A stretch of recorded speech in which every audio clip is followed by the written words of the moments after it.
Fire is taking hold in Gaza so far, with the Israeli Prime Minister Benjamin Netanyahu making it very clear that if this truce is violated, Israel is ready to act. But both sides claiming victory here, Israel saying it weakened Hamas, while Hamas is claiming it has now changed the rules of the game. What about that? Joining us now, Ambassador Dore Gold, former Israeli ambassador to the United Nations, also a former foreign policy advisor to Prime Minister Netanyahu and the president of the Jerusalem Center. Ambassador, always good to talk to you. All right, what about these claims coming from Cairo and Hamas? Did Israel really give up anything here in this deal?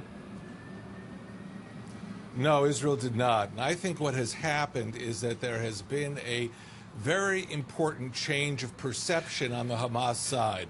You know, Hamas decided to escalate this conflict, bringing up the number of rocket attacks against Israel from 100 or 200 a year to close to 800 up to about November 13th. The Hamas used anti-tank missiles that they got from the Iranians and fired them at an Israeli school bus, at an Israeli patrol vehicle, and began taking much more bolder moves. Now, the reason they did that was because the Hamas calculated that with the Arab Spring and the rise of Islamic regimes, they could attack Israel and get broad support by these governments. It didn't work. When they attacked Israel, Israel responded, and those governments, while expressing sympathy, did not intervene on the side of Hamas. Right. That is a major miscalculation on their side, and hopefully they will understand now not to hurl rockets at Israeli cities.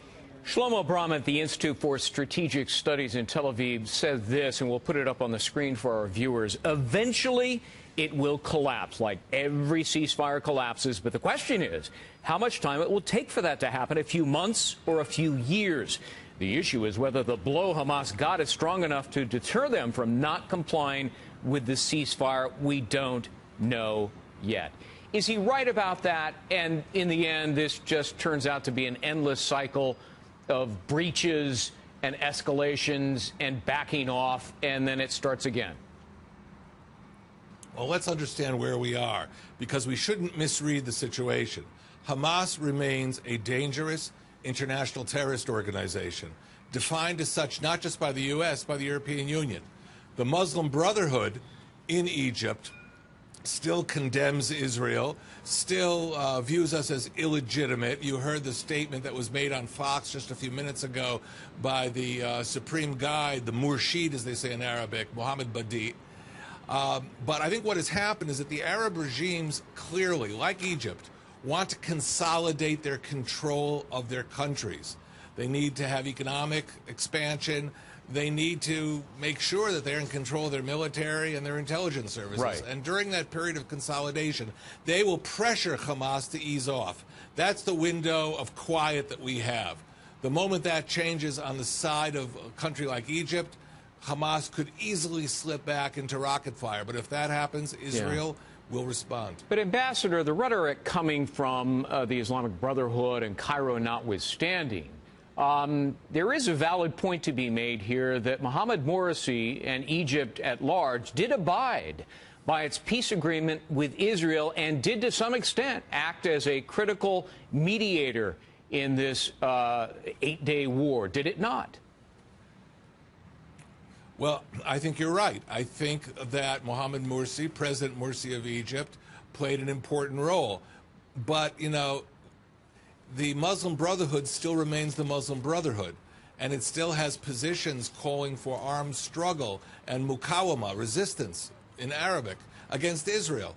And therefore, while we're appreciative, we're cautious. And we hope that the adoption of a pragmatic path by the Egyptians, by the current Egyptian government, will be a permanent approach, and that we can work together with them, and that they don't slip back into the ideological frame they were in just a few weeks ago. Ambassador, I'm out of time, so we have to make this very quick. And while the crossings may be eased up a bit in the future, Israel has no intention of lifting its 5-year-old blockade of Hamas, does it?